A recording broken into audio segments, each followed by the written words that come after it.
You will never know when a loved one wants to deceive you, but it's better not to know.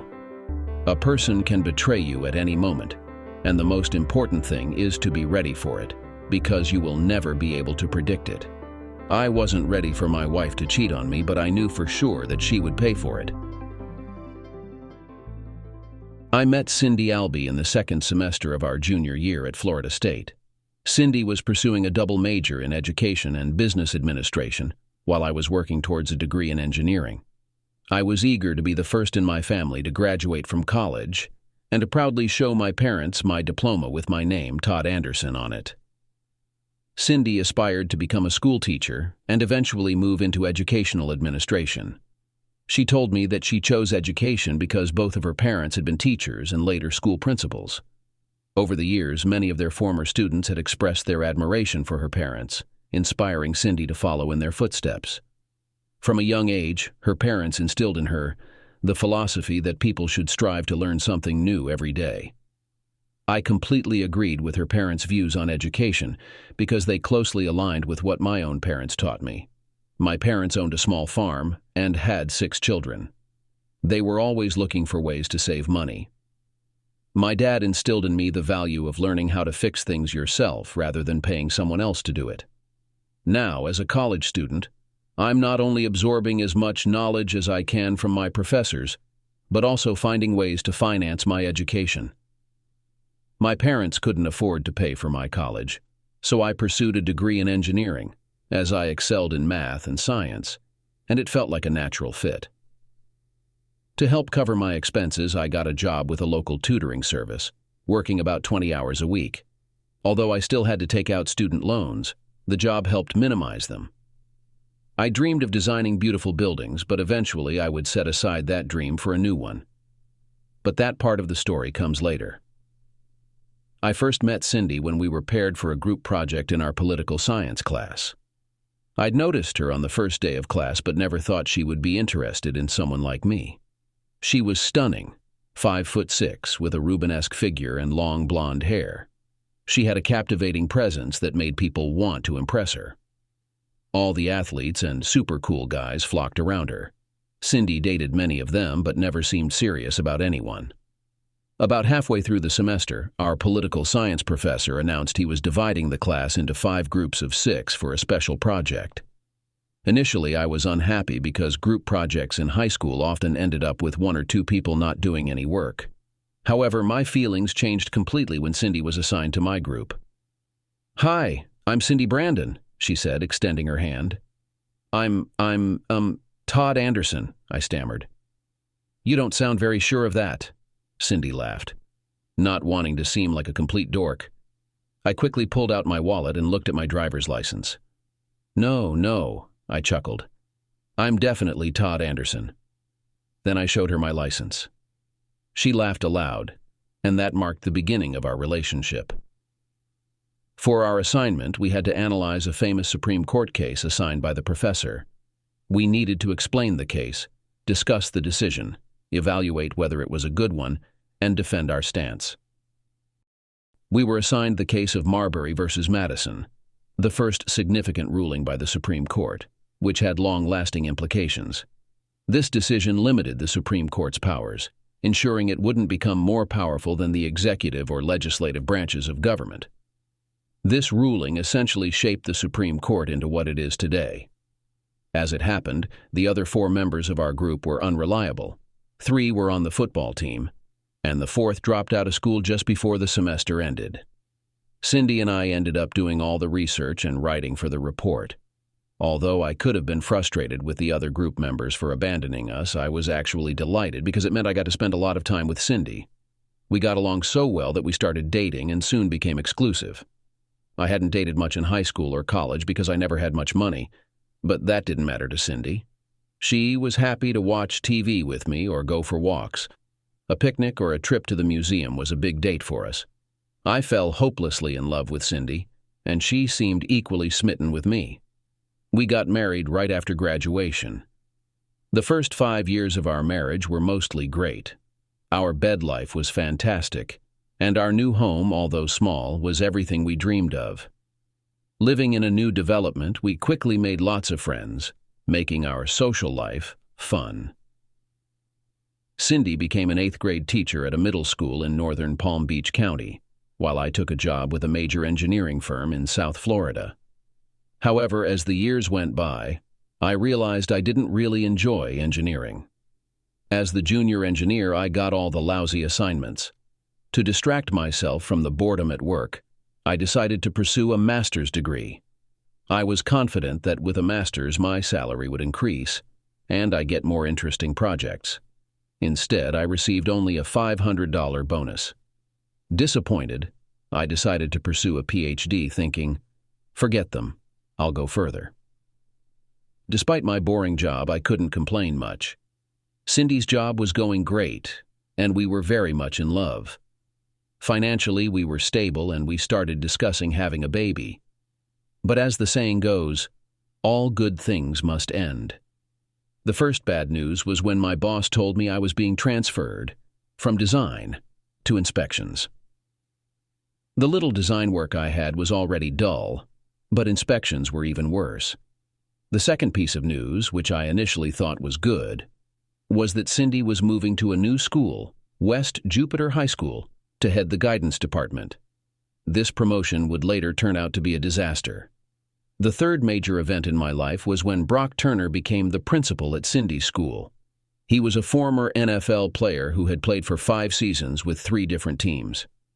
Initially drafted by Dallas in the 3rd round as an inside linebacker, Brock was traded after 2 seasons despite performing well.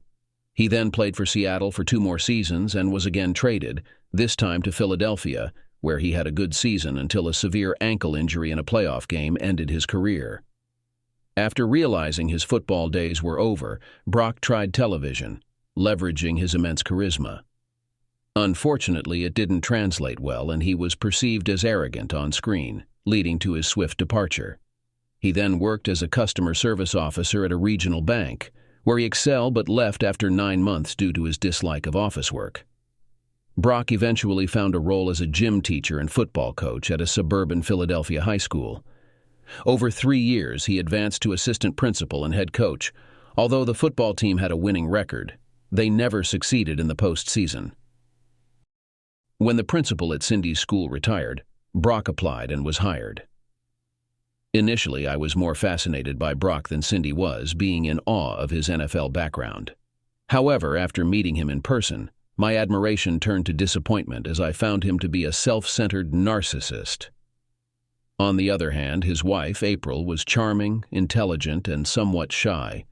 She was also stunningly beautiful. April reminded me of a smaller but much more attractive version of Whitney Houston. I couldn't understand what she saw in Brock. Nonetheless, most of the school staff were captivated by him, including my wife. I tried to subtly tell my wife that her boss was essentially a womanizer. Cindy just laughed and teased me, saying I was jealous. I decided to be honest. Yes, I am a little jealous. He's bigger than me, fitter than me, and was a professional football player.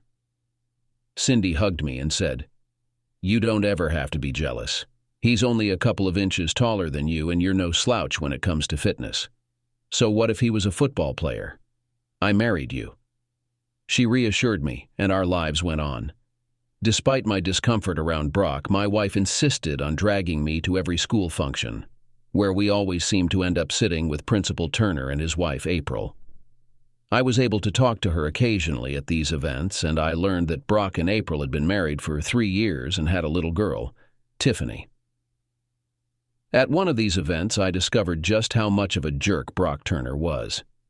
If Cindy thought I was jealous, my feelings were nothing compared to Brock's attitude towards April.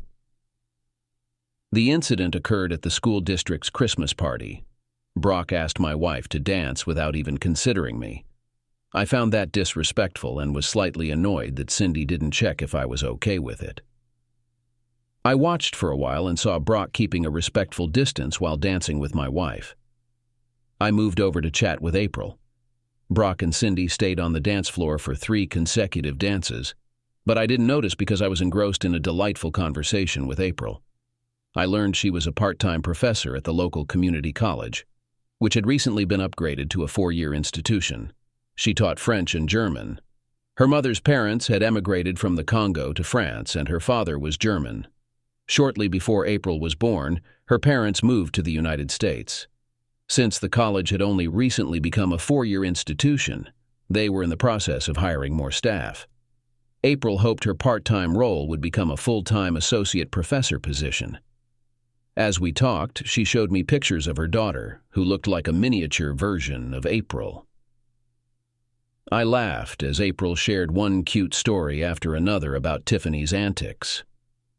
When the third song finished, Brock and my wife came back to the table. Brock didn't seem pleased to see me talking to his wife. "You're in my seat," he snarled. I was taken aback by his tone but apologized and stood up. Then I asked if anyone wanted another drink. April smiled and requested another glass of Chardonnay. My wife asked for a Coke. As I was returning to the table, Brock grabbed my arm and took the wine glass from me. Then he growled, "Stay away from my wife or I'll knock you flat." "What is your problem, man?" I asked, shocked by his attitude.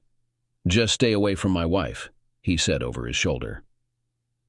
Moments later, Brock announced that he and April were leaving. His announcement was sudden and unexpected, and the glare my wife gave me was also a surprise.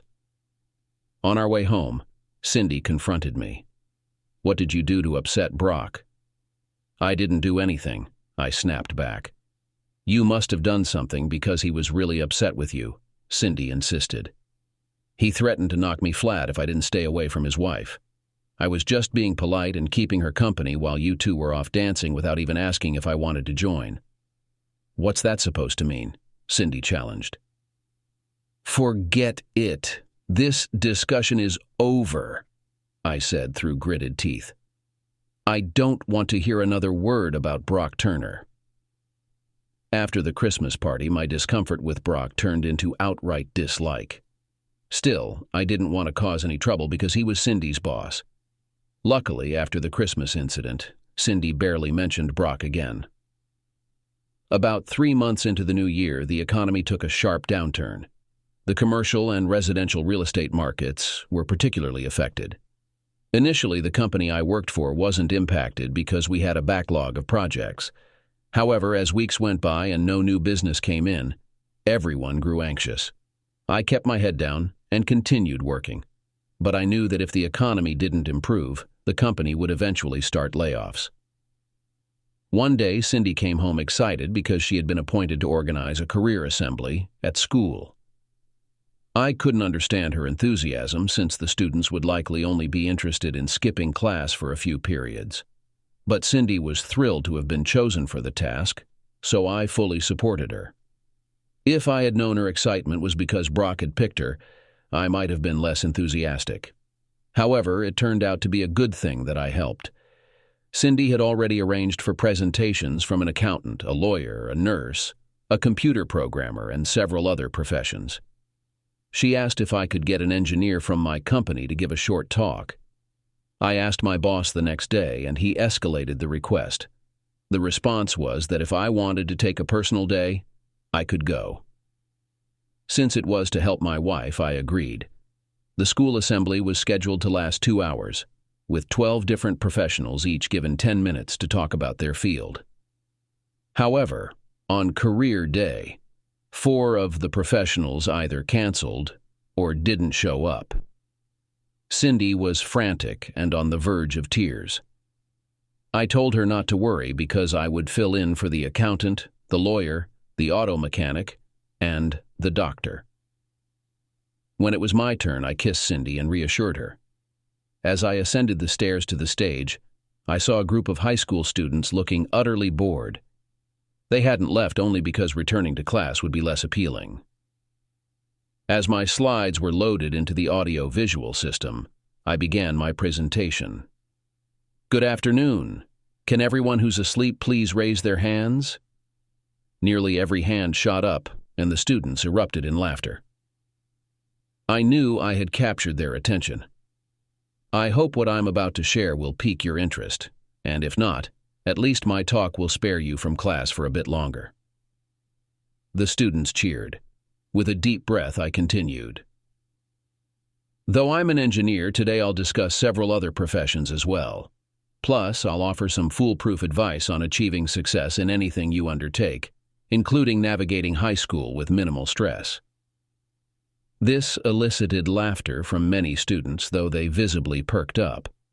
I was really getting into my stride. To break the ice, I told them an engineer joke. You might think engineers are just a bunch of nerds, but let me tell you a story that shows how practical we truly are. Afterward, I proceeded to narrate my tale. One afternoon, a young engineering student was cruising through campus on a brand new bike. He bumped into a fellow engineer who exclaimed, "Wow, that's an amazing bike. Where did you get it?" "Funny story," the first student replied. "A girl drove up to me on it, got off, and said that I could get anything I wanted." "Well," said the other engineer, "that's quite a choice. Her clothes probably wouldn't have fit you anyway." I followed up with, as I mentioned, engineers are known for their practicality, which elicited a burst of laughter. Next, I transitioned to a slide presentation showcasing various unconventional buildings and structures. Among them was a museum with a roof resembling a rolled-up carpet, a crooked house tilting in multiple directions, and a colossal building shaped like a gigantic picnic basket. I concluded the slides with a nondescript 9-story building and asked the audience to guess what made it unique. After several attempts, I revealed, "You'll never believe it. This is Europe's largest bordello, standing 9 stories tall in Germany," prompting cheers from the boys and "yews" from the girls. I then shifted topics throughout my speech, discussing various professions and outlining the average salaries and educational requirements for each. I injected humor into my presentation and offered advice on effective study habits and test-taking strategies. I also shared my long-standing belief that true success in any endeavor requires constantly striving to exceed one's own best efforts. I emphasized the paradoxical truth that without aiming to surpass one's best, improvement would be impossible.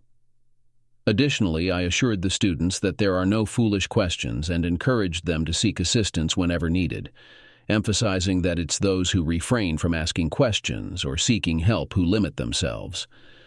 I briefly touched on alternative paths to college, particularly in the trades, noting that those inclined toward such careers should pursue them confidently, as they often lead to higher earnings compared to many college graduates. I was thoroughly enjoying myself and didn't realize I had exceeded my allotted time until Cindy urgently signaled me to wrap it up. After acknowledging my wife with a nod, I concluded my speech with a final piece of advice. As each of you progresses through life, you will likely face the challenge of delivering a public speech. It's a common fear. Some surveys even rank it higher than fear of death. Nonetheless, the day will come when you too will stand before an audience. When that moment arrives, remember to stand tall, speak clearly so all can hear, keep it brief, and promptly step down. Your audience will appreciate it. Thank you all for being a fantastic audience. The applause was thunderous, my wife kissed me, and Brock shook my hand enthusiastically. Little did I know, 3 principals from neighboring high schools were present and promptly approached me to speak at their institutions. Initially hesitant due to personal commitments, I eventually agreed after Cindy persuaded me, committing to speeches at all 3 schools to support my wife. All 3 of those speeches were a success. In fact, after my last talk at a high school in a less affluent area, the principal expressed that he wished I were one of his teachers. I was on top of the world then, but, as I soon found out, good times were fleeting, and challenges lay ahead. One Monday morning, I was summoned to my boss's office and informed of my layoff. The severance package was reasonable. I received 3 months' pay, which covered my health insurance. When I returned home and shared the news of my layoff, Cindy's immediate response was, "Oh, great. How will we pay the mortgage now?"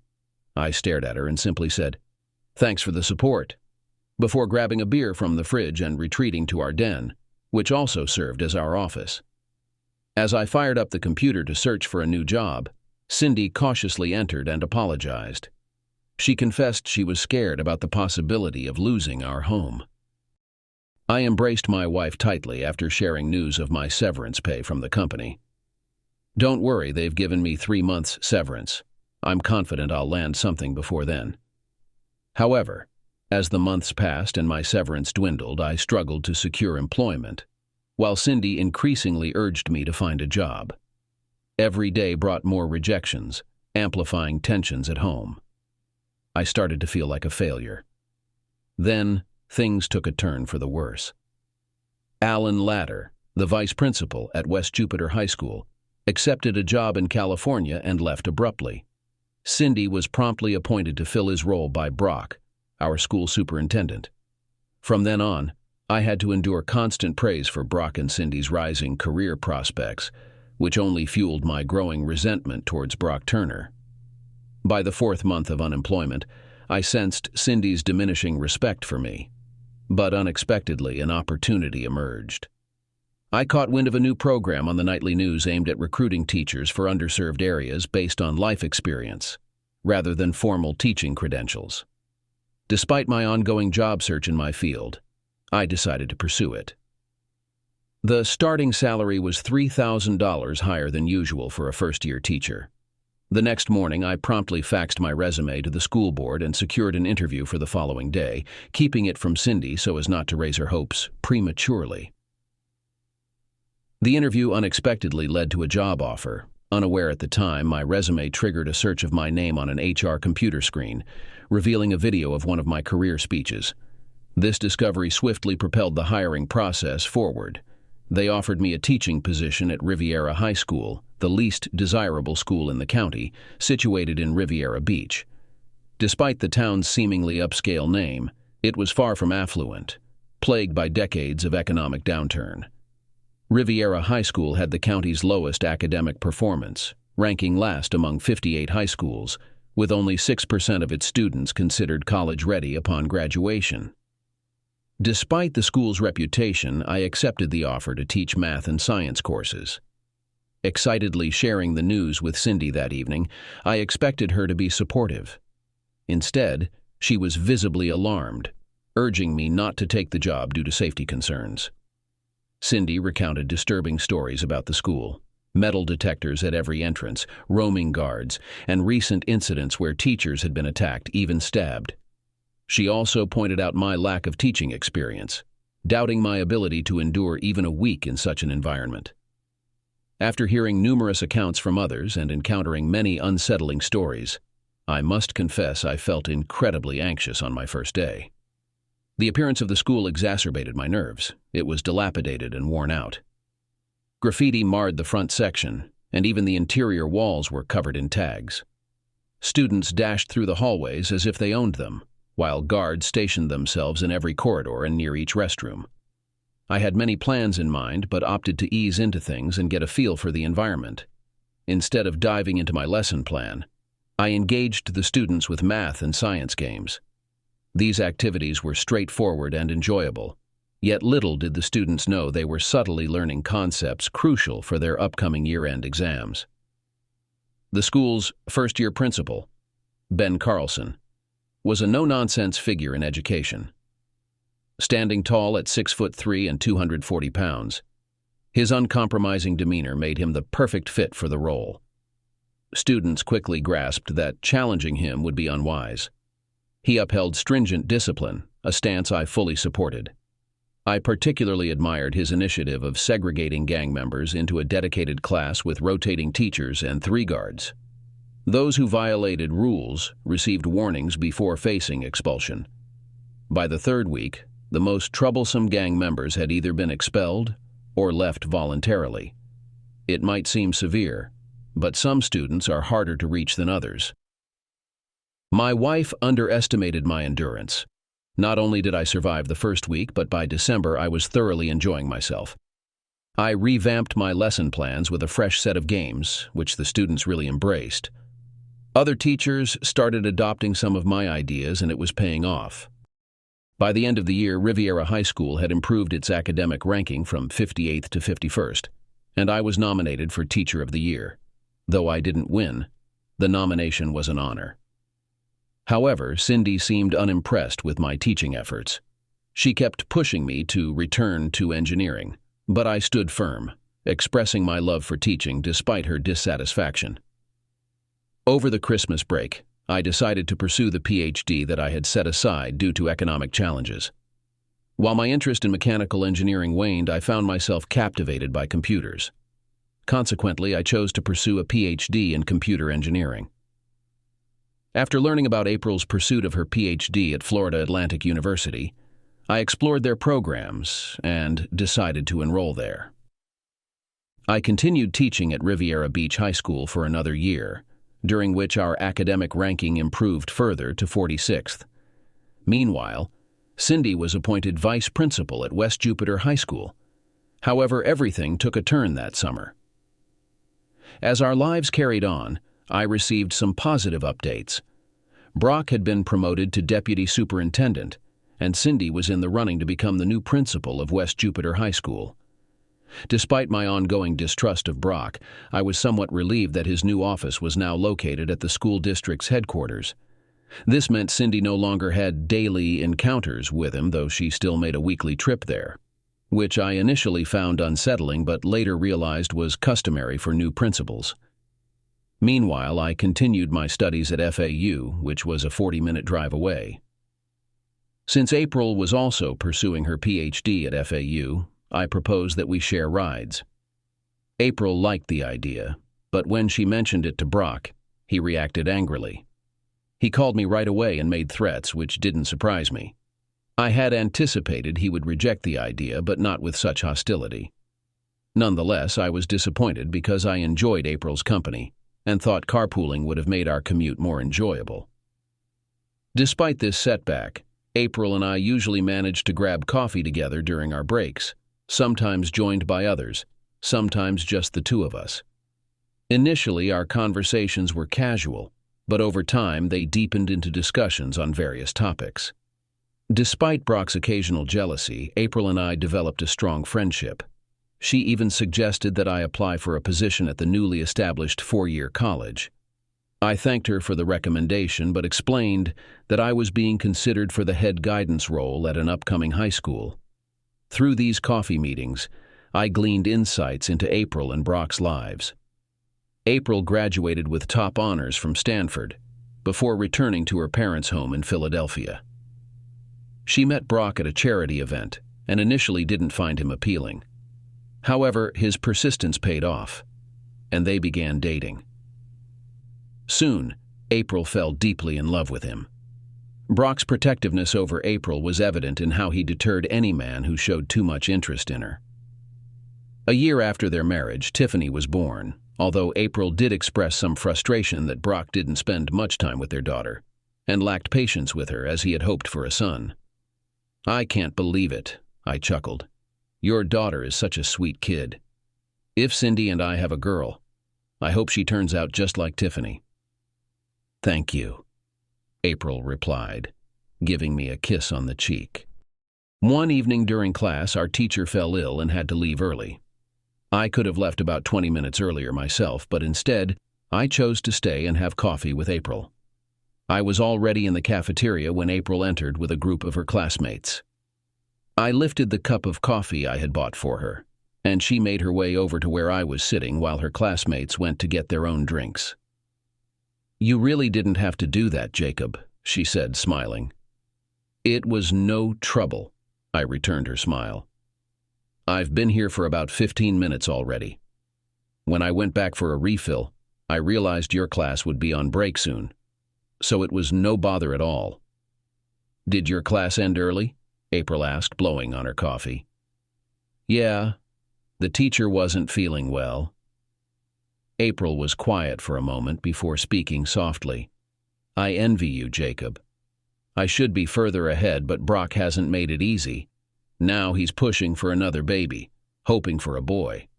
But if I agree, it'll set back my PhD plans by years. I won't have a shot at the associate professor position, so I told him I won't even think about it until after I finish my PhD. He wasn't pleased." April took her phone from her purse and muttered quietly, "Damn." "Problem?" I inquired. I need to let Brock know I have a meeting with my advisor and will be late, but my phone's dead. Can I use yours? She asked. Sure, but is that a good idea? I cautioned. April hesitated briefly, then nodded. You're right. No point in stirring things up. Amy, can I borrow your phone? April dialed her husband's number swiftly, and I overheard her let out another frustrated, "Damn." Another issue? I queried. Yes, April sighed. I told Brock his voicemail was full 2 days ago, and it's still not cleared. Say, Jacob, could you do me a favor? Of course. What do you need? April found paper and an envelope in her backpack, quickly wrote a note, and sealed it. Could you drop this off at my house on your way home? Will Brock be okay with that? I asked. Just tell him I tried calling, but his mailbox was full. You happened to be leaving and kindly agreed to drop off the note. I don't want him showing up here because I'm running late. Though not thrilled about delivering the note, I agreed, reasoning he couldn't be too upset. It was just a message from his wife. Still, the saying about shooting the messenger crossed my mind briefly before I chuckled at myself. As I turned onto Turner Street, my unease turned to bewilderment when I spotted my wife's VW parked in Brock's driveway. I couldn't fathom why Cindy would be at Brock's house. I parked my car on the street, trying to figure out why my wife was at Brock Turner's house at such a late hour. I tried to convince myself that there had to be a logical explanation for Cindy being there, but nothing came to mind. A feeling of unease settled in my stomach, prompting me to quickly explore the surroundings. The lights were on downstairs, and most of the curtains on the windows were up. Moving cautiously to the side of the house, I walked around it, since I had never been to Brock's house and did not know the layout. Looking through the windows, I found a living room, a kitchen, and a dining room.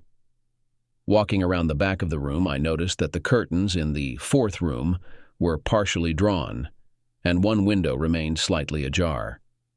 It was then that I witnessed something shocking.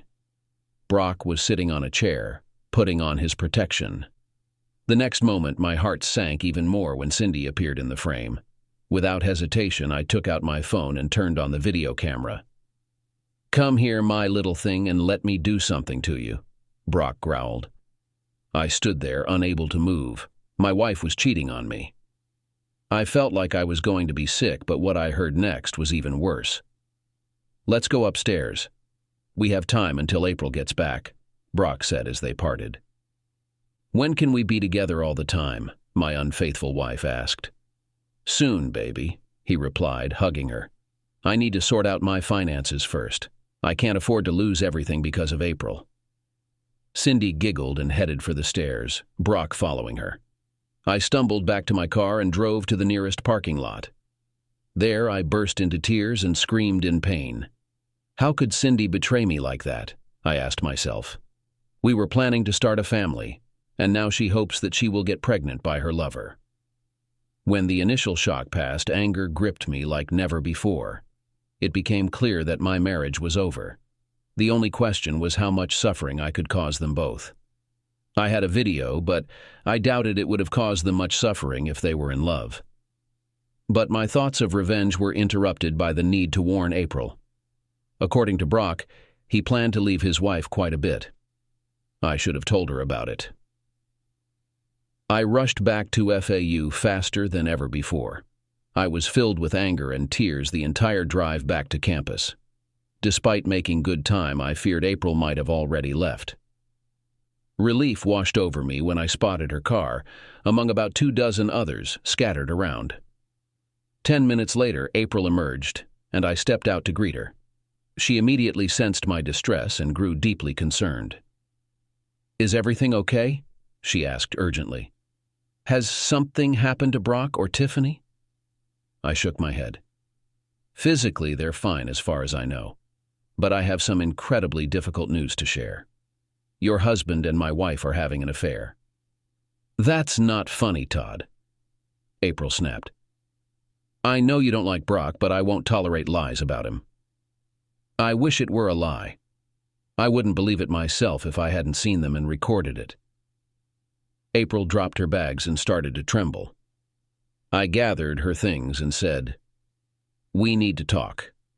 As hard as it will be to watch, you need to see the truth."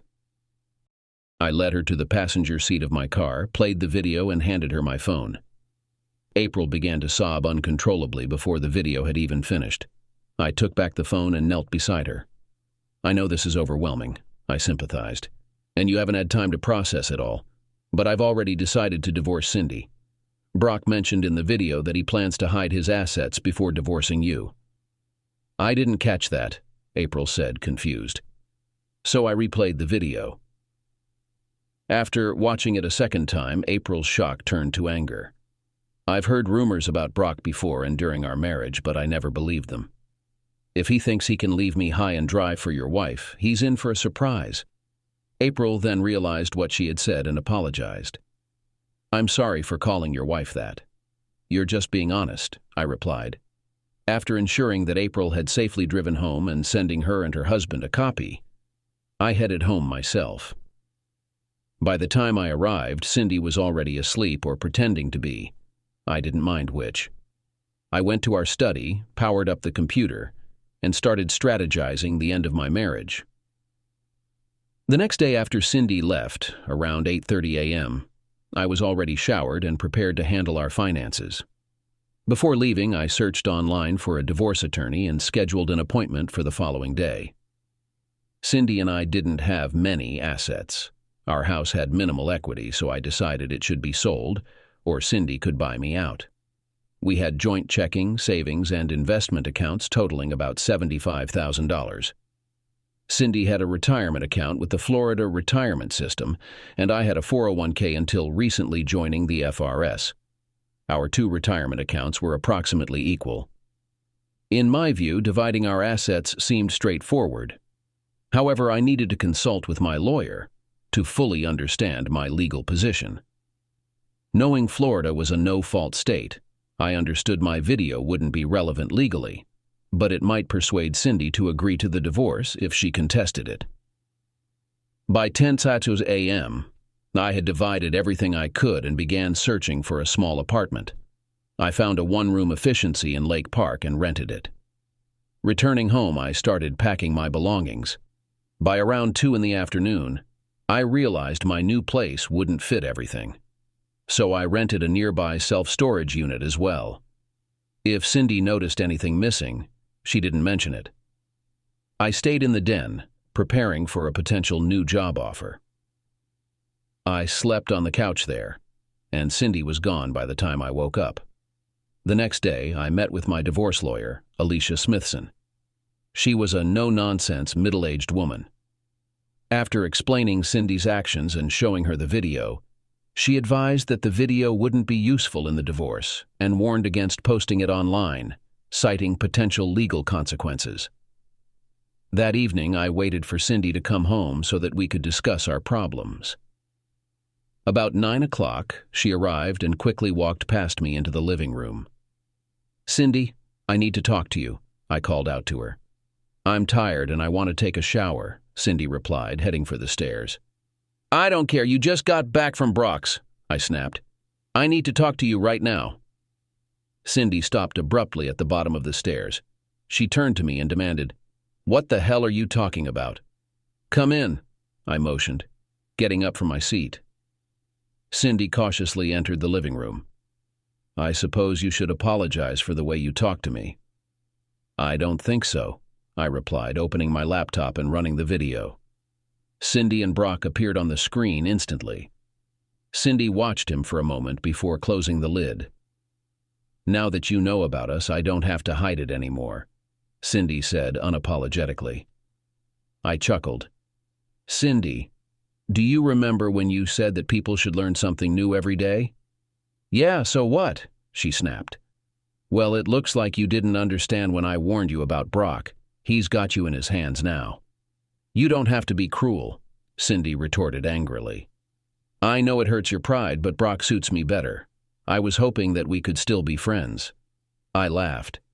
"Because you refused to see the truth, you were left alone. I rented an apartment and started moving out. I'll come back for the rest. You can stay here until the divorce. After that, the house will be sold or you can buy out my share. You will be served at work on Friday. I moved out and settled into my new tiny apartment. Loving someone as deeply as I loved Cindy was excruciating. In those initial days, getting out of bed just to use the bathroom or grab a bite to eat felt like an insurmountable task. Luckily, it was summer, so I had no obligations. My mind was consumed with thoughts of revenge against both of them, but I couldn't devise a plan. On the third day, I managed to drag myself out of bed, took a shower, and went grocery shopping. When I returned home and turned on the small TV in my kitchenette, a celebrity gossip show caught my eye. Former NFL linebacker Brock Turner and his wife are splitting up after 3 years of marriage. Reports of Brock's infidelity seem to be accurate, with his wife, April, filing for divorce on grounds of adultery. Our reporter spoke with Mr. Turner earlier today. "Mr. Turner, did your wife catch you with another woman?" "Please," Brock replied with a rueful smile. "April and I are going through a rough patch. We're working to resolve a terrible misunderstanding. We'd appreciate some privacy as we strengthen our marriage." I felt deeply dissatisfied. Since I found out what April's husband was doing to my wife, I haven't talked to her. It seemed unfair to me that he ruined my marriage, perhaps by reconciling with April. Anger and sadness washed over me again. And then my phone rang, terrifying everyone present. Before I could even say hello, he started. "Listen, I know that you took those photos of me with your wife. Just so you know, I'm living in your house right now and I'm with her. Watch the news at 6 p.m. Your world is about to change." I was stunned by Brock's call. In those few seconds, I realized that it doesn't take a genius to figure out that I shot the video. Despite his threats, I wasn't going to show him my fear. "Lucky for you, Cindy is going to be my ex-wife soon," I replied, trying to make it sound braver than I felt. "And if you live there, then it seems that you have not cleared up this big misunderstanding. Just watch the news. Then you won't feel so cool." He hung up the phone. I agonized over the potential threats from Brock, and by 6 o'clock I switched on the local news. It wasn't until about 10 minutes into the broadcast that I understood Brock's ominous warning. The news anchor announced, "Standish Crawford, Palm Beach County's superintendent of schools, has resigned to join the Department of Education in Washington. Brock Turner, the deputy superintendent, has been named interim superintendent with strong indications that he'll be offered the role permanently." A chill of fear gripped me. Now I knew exactly what Brock meant about making things difficult for me. With him as superintendent and me just a teacher, he held all the power. Brock could easily ruin my life or, worse, manipulate a situation to incriminate me. I had to find a way out from under his authority. Initially, I considered quitting and returning to engineering, but the job market was slowly recovering, and I needed a steady income to support myself and pay for my divorce lawyer. Cindy's demands through her lawyer were outrageous. She insisted I buy out her share of our house for $50,000, despite there likely being no more than $20,000 in equity. She also wanted me to drop adultery as grounds for divorce and accused me of hiding money, pushing for a forensic accountant to investigate our finances. Despite the absurdity of her demands, I had no choice but to pay Alicia to defend me. I started to feel a bit anxious when I recalled April mentioning that the college where she worked still needed adjunct instructors. Immediately, I contacted the college's Human Resources Department. They referred me to their website to complete an online application.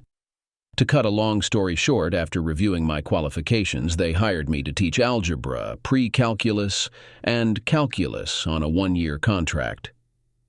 The pay was about 80% of what I earned as a high school teacher. Teaching at the college level proved far more fulfilling than my experience in high school. In high school, I was always striving to engage students with new methods. At college, most students were genuinely eager to learn. If I made the material interesting, they responded enthusiastically. 2 weeks into teaching, I bumped into April in the cafeteria. She appeared just as delighted to see me as I was to see her. Over lunch, We caught up on each other's lives. April informed me that Brock was contesting the divorce proceedings, causing delays. He even sought sole custody of Tiffany. However, evidence of his infidelity while supposed to be caring for his daughter convinced the judge he wasn't suitable for primary custody. Despite this, according to April, the divorce proceedings dragged on. I shared that my own divorce had also taken longer than expected but seemed to be nearing its conclusion. I can't believe I fell for all of Brock's lies. April sighed, pushing her half-eaten sandwich aside. I'd heard the rumors, but he has this way of making everything he says sound so convincing. He must be quite the smooth talker if he managed to charm my wife away, I said sadly.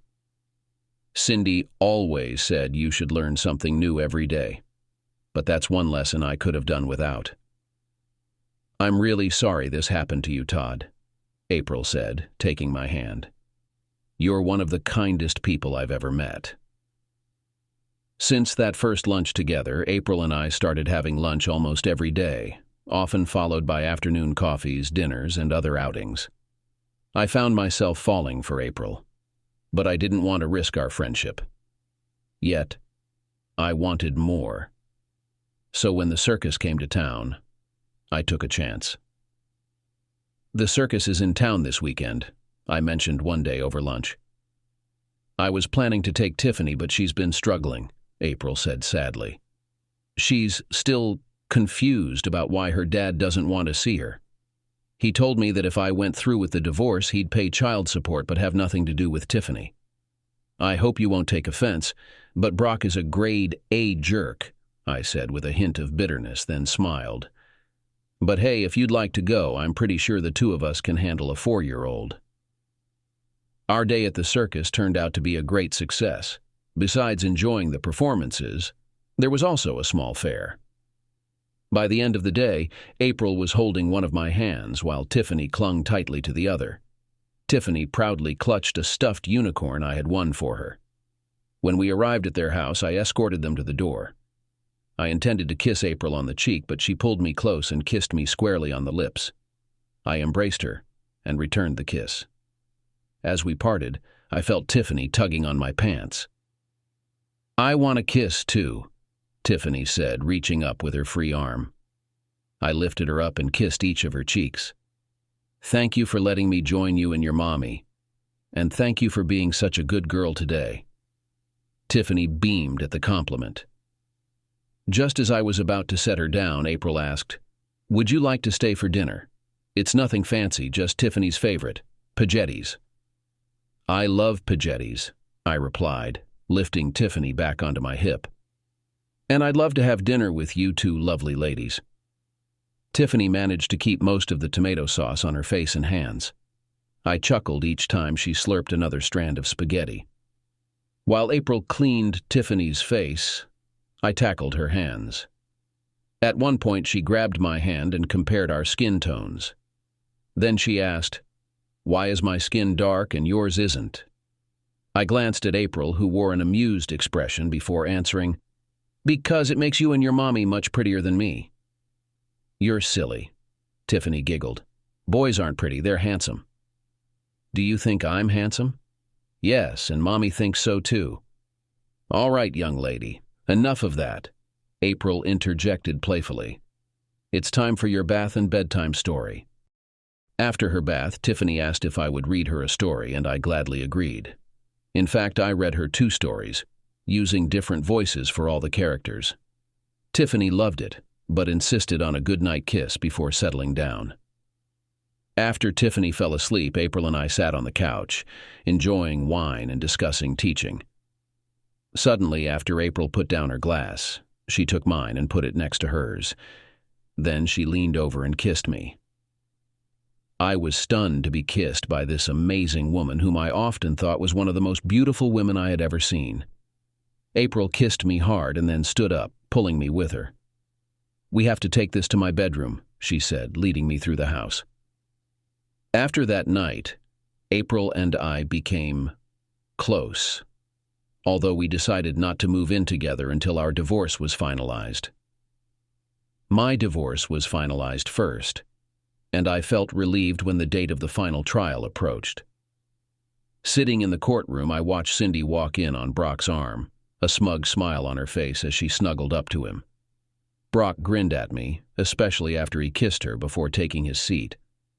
I advised April to stay away, knowing that Brock would most likely be there. The divorce process was uneventful. The judge just confirmed the terms agreed by both sides, banged the hammer, and I was officially divorced. April's divorce proceedings took nearly another 3 months to conclude. During that time, both April and I completed our PhDs. Shortly afterward, April secured a position as an associate professor. In contrast, while I wasn't offered a professorship, the college did extend a 2-year teaching contract, an unprecedented move as they typically offered only 1-year contracts. This was due to the popularity of my classes, each of which now had a waiting list. Additionally, I agreed to teach an extra pre-calculus course due to high demand, resulting in a 25% increase in my salary compared to my previous role as a high school teacher, with the potential for an associate professorship in the future. Things were exceeding my expectations, but tensions grew between April and me when I had to attend a rigorous 3-day seminar in Atlanta.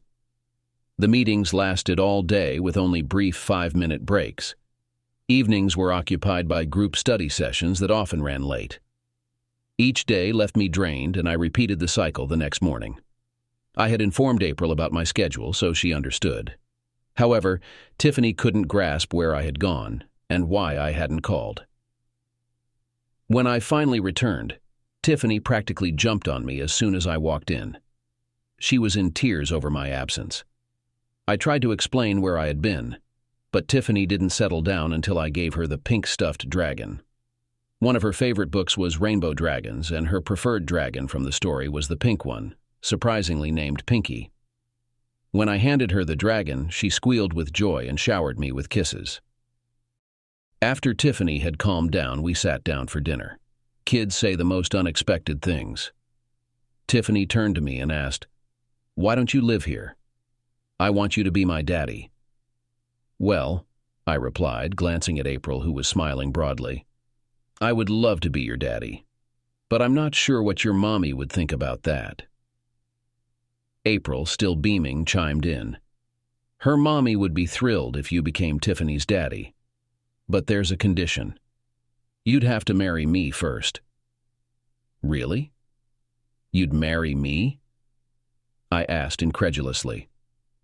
"I thought you'd never ask," April giggled.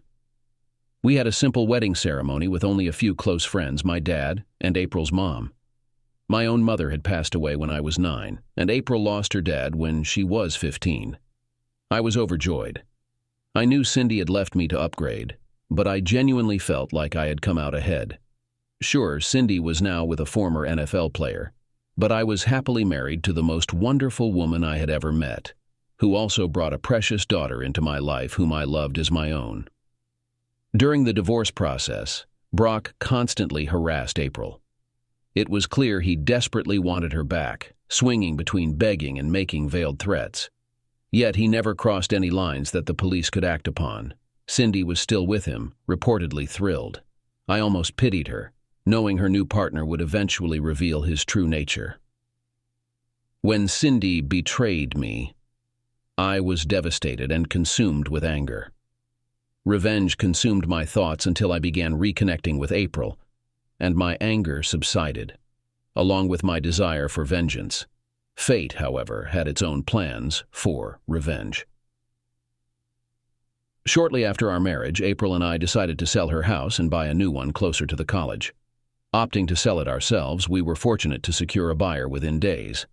However, since Brock's name remained on the deed, his signature was required. April contacted him, initially sparking his excitement until his mood swiftly soured.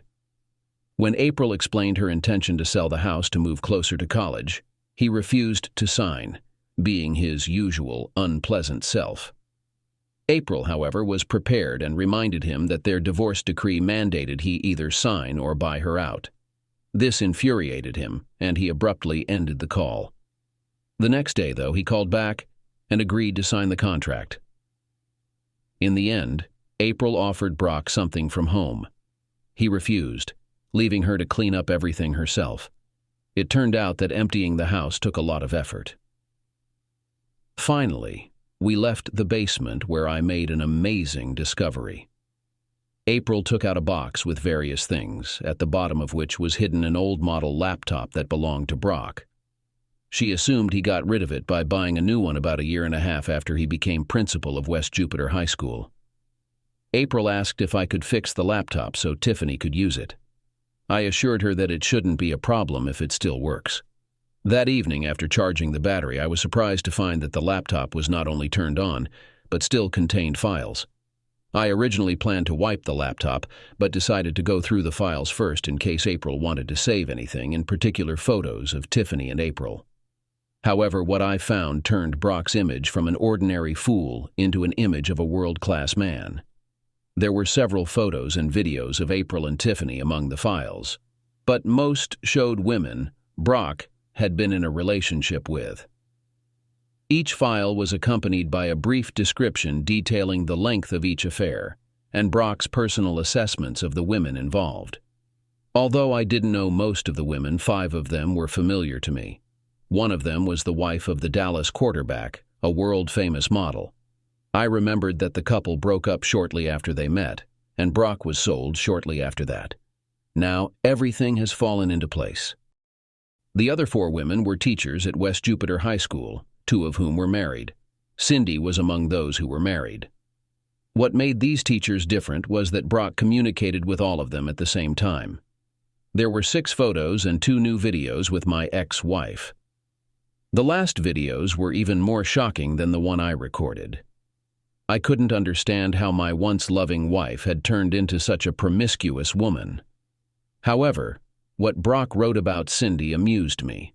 He highly appreciated her abilities. However, he complained that she was too demanding and insisted that he get pregnant. He even considered becoming the father of her child, just to annoy her husband. I initially considered deleting the files, but then I saw an opportunity for some payback. So I saved all his explicit photos onto a flash drive and kept searching through his computer. What I stumbled upon next confirmed that Brock was unbelievably careless. He had left behind detailed financial records. I was stunned. Brock had left a complete financial statement with all his accounts, numbers, and passwords. During his divorce, he hadn't disclosed all his assets truthfully. There were accounts in the Cayman Islands and California that weren't listed in court.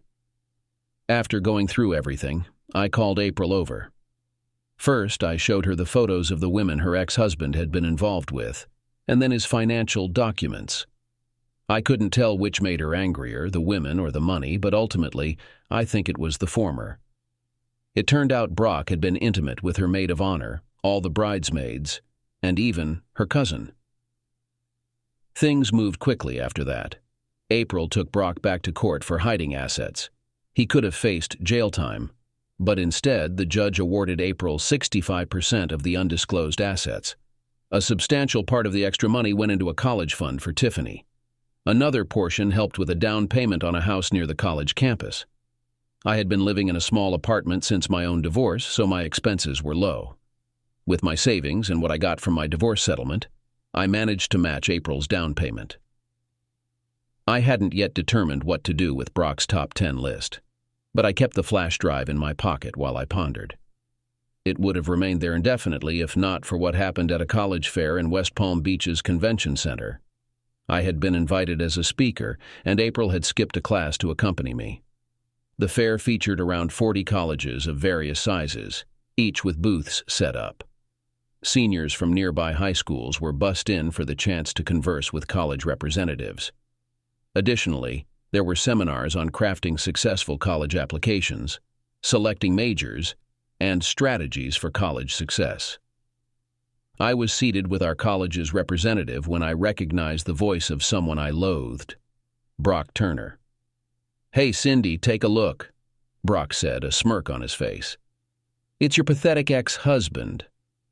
"That's amusing, Brock," I replied with a forced smile, "because that's exactly what your ex-wife says about you." "You're such a jerk, Todd," Brock retorted. his face turning red. I should teach you to respect your betters. Just ignore him, Brock, Cindy interjected, gripping his arm. He's not worth your time. Don't stoop to his level. Brock glanced at Cindy, then back at me with a malicious smile. He leaned down and kissed Cindy passionately.